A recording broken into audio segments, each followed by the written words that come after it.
Southeast. Faith Time is our weekly conversation on matters of faith, and joining us this morning is Nina Nimitz with the Meditation Center of Alabama. I spoke with her last week about finding peace in a stressful time. Depending on how closely you follow those safer-at-home orders, more people are more apt to stay in than ever before, but that can create some mental strain too. The first question for her is, what is the most common mental strain you see people try to cope with at this time? In the outpatient world, the most common mental strain that we see nowadays, probably 8 to 10 out of people come in complaining of increased anxiety and worries, stress, just a lot of fear about the uncertainty and the unknown. And it's really kind of universal within our population, and it's something that we're all experiencing during this time. How do you think people can find peace in a center in their world when it seems sometimes like the world is closing in around them? Right, that's a very excellent question. So I think the first thing that you have to do is first accept that there are so many things in this world that we cannot control.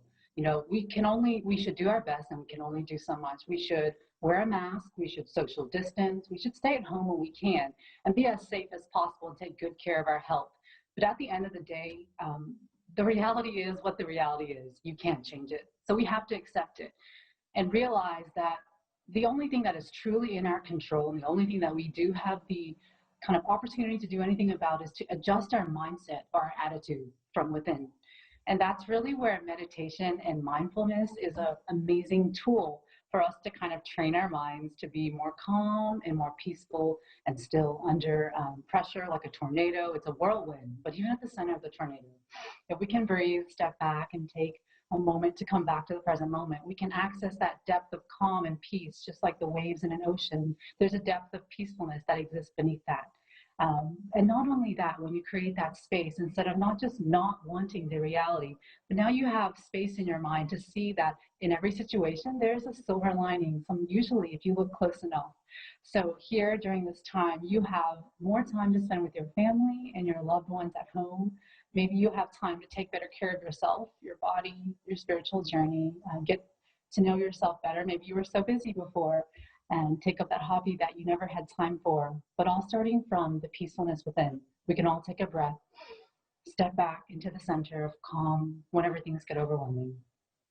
It's one thing for a person in their household to embark on their own meditative journey, but how do you get a household on board? Right, that is an excellent question, because once you meditate and you find that kind of peacefulness or that happiness from non-attachment, being able to let go of the stressors and pressures, you automatically want to share it with your loved ones, the people around you.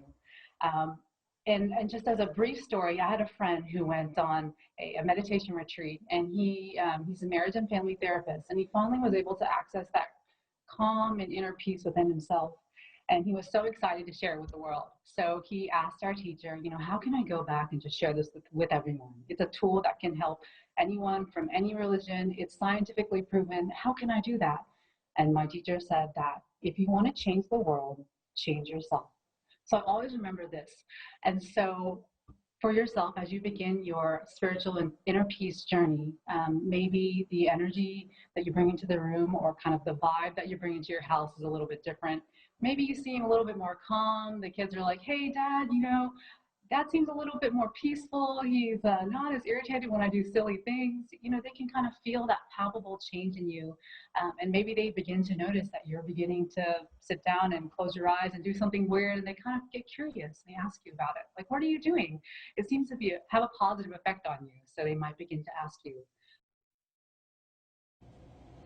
That was Nina Nimitz with the Meditation Center of Alabama. We thank her for joining us for this edition of Faith Time. And News 5 this morning will continue after the